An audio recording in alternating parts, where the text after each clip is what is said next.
Est-ce qu'il fait froid au Yukon? Ben, hier c'était le 6 novembre, il faisait moins 27 avec le facteur vent. Est-ce que ça répond à ta question?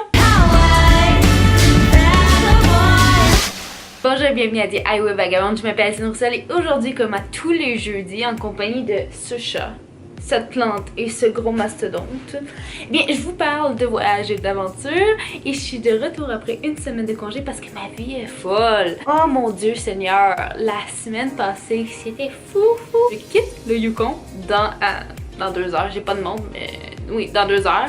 Je m'envole pour Québec pour 3 jours pour une conférence au sujet de mon nouvel emploi qui sera en Alberta. Donc je retourne en Alberta encore une fois. Je sais pas ce qu'il y a entre moi et l'Alberta, mais c'est une histoire d'amour qui ne se finit jamais. Ça va être quoi mon nouvel emploi? Je vais être directrice à la programmation d'une radio francophone du nord de l'Alberta où j'ai déjà travaillé il y a 3 ans et je suis vraiment contente, mais inquiétez-vous pas, les vidéos de voyage vont continuer. Aujourd'hui, je vais vous donner une liste de choses qui est importante à savoir sur le Yukon après avoir resté 1 mois et demi ici, enfin 1 mois et 3 semaines pour être précise.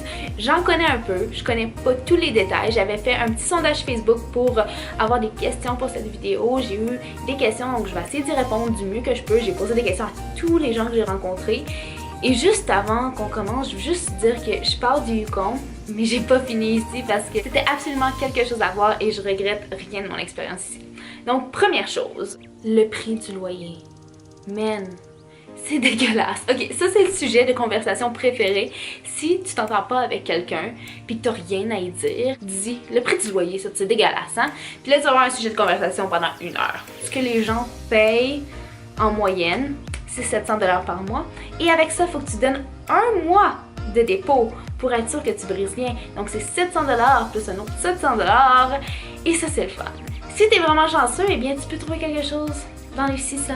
Peut-être si t'es vraiment mardeux, tu vas trouver quelque chose à 545. Mais ça c'est pour une chambre, hein? C'est pas pour un appart là. Moi je paye présentement 675 pour une chambre. Oh oui les amis, on va se le dire, c'est dégueulasse. Je peux me payer un 4,5 à moi tout seul au Québec pour ça, mais tu viens pas au Yukon pour le logement, tu viens pour le paysage et la vie sauvage. Numéro 2. Je me trouve drôle. Sans voiture au Yukon, t'iras pas loin, je vais te le dire mon ami. Ok, je sais que je suis tannante avec ma voiture là, mais sérieusement, quand t'as pas de roue au Yukon, ça va pas bien. Oui, il y a des autobus pour aller en ville, mais si tu veux sortir de Whitehorse, ça c'est plus compliqué, faut que tu trouves un lift. Puis quand t'as pas d'amis, ben ça va pas bien. Puis quand t'as des amis mais ils ont pas de voiture eux autres non plus, ben ça va pas bien non plus. On va se dire une chose, Whitehorse c'est le fun, mais tu viens pas au Yukon pour voir Whitehorse. Tu viens au Yukon pour voir tout ce qui est en dehors de Whitehorse. Les fois où j'ai eu la chance, parce que je dis bien la chance, parce que c'est pas arrivé souvent, de sortir de Whitehorse, j'étais comme wow! C'est tellement beau! Le Yukon c'est magnifique. Whitehorse c'est cool, mais ça représente pas très bien le Yukon. Si vous avez la chance d'avoir une voiture et de venir ici, vous êtes en business. Numéro 3! J'ai une question de ma tante, parce que tous les gens qui ont répondu à mon petit questionnaire Facebook, ben c'est ma famille. Comme toujours, merci les gens d'être avec moi. Alors, est-ce qu'il fait froid au Yukon? Ben, hier c'était le 6 novembre, il faisait moins 27 avec le facteur vent. Est-ce que ça répond à ta question? Il fait froid au Yukon, mais à ce que j'ai entendu dire de plusieurs personnes, d'environ 20 personnes, c'est moins froid que dans l'Est parce que c'est pas humide. Ce que les gens m'ont dit, c'est qu'un moins 40 à Whitehorse, c'est moins froid qu'un moins 40 au Québec. Mais c'est quand même froid. Je suis pas une fille d'hiver. Après avoir fini mes études, j'ai dit, écoute, moi j'adore le Canada, mais fuck off, je passe plus jamais un hiver au Canada. Et qu'est-ce que je fais? Je m'en vais au Yukon pour l'hiver. Mais là, je m'en vais. Mais je m'en vais rester dans le nord de l'Alberta, donc c'est pas mieux. Alison, t'es pas wise. Numéro 4. Une autre... Oups, j'ai tassé le minou. Hello, Dakota. C'est Dakota. C'est le chat le plus tannant que j'ai rencontré de ma vie. Numéro 4. La noirceur. Est-ce qu'il fait noir? Comment de temps il fait noir l'hiver? Avant qu'on change l'heure, je partais à 8h30. Il faisait tellement noir, tu voyais les étoiles, la lune, et t'as l'impression qu'il était 2h du matin. Mais après on a changé l'heure, et là maintenant, à 8h30, il fait quand même clair. Mais ça va pas durer longtemps. Bientôt, il va seulement faire clair de 10h du matin jusqu'à 3h de l'après-midi. Donc ça c'est 5 heures de soleil par jour, et ça mes amis, ben tu prends de la vitamine D, hein? Mais pendant l'été, c'est le contraire, il fait soleil vraiment longtemps, et c'est pour ça qu'on appelle cet endroit the land of the midnight sun parce qu'il fait soleil jusqu'à minuit. C'est-tu le fun ça? Il y a un peu quand t'essaies de dormir.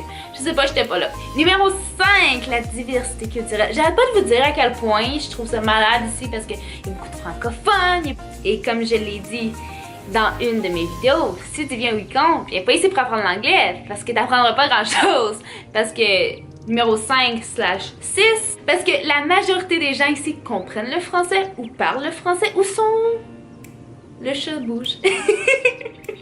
Ou comprennent le français ou sont... Je sais pas. Ou si ils comprennent pas ou le parlent pas, en fait adorent le français. Ce qui est le fun ici, c'est qu'il y a beaucoup de diversité culturelle, mais il n'y a aucune langue, aucune culture, à ce que je sache, qui est supposément meilleure que l'autre. Grosse communauté allemande ici, il y a une grosse communauté philippine, philippin ou philippines, des gens qui viennent des Philippines, et beaucoup de francophones aussi, des autochtones bien sûr, et beaucoup d'autres. Également, j'ai eu une question qui disait est-ce que le mode de vie des gens au Yukon est différent du nôtre? Du nôtre, tu parles de province en province, de comparativement au Québec ou... Alors je vais juste te répondre avec les connaissances que j'ai et je dirais que les gens au Yukon sont juste beaucoup plus actifs que le reste du Canada à ce que j'ai vu. En tout cas, j'ai juste vécu 1 mois et 3 semaines au Yukon, donc je connais pas tout du Yukon. Je vois beaucoup de gens faire du vélo, aller faire des randonnées, donc c'est un mode de vie très sportif, les gens sont actifs. Ok, je suis rendue à Vancouver maintenant, mais je vais juste vous dire que j'ai vraiment apprécié vivre au Yukon et que je suis vraiment déçue parce que j'ai pas vu d'aurore boréale, mais ça c'est de ma faute. On va se revoir la semaine prochaine, donnez-y un pouce si vous avez aimé ça, allez vous abonner juste en bas, puis moi je vais arrêter de déranger tous les gens qui mangent autour de moi, puis je vous vois la semaine prochaine. Bon voyage!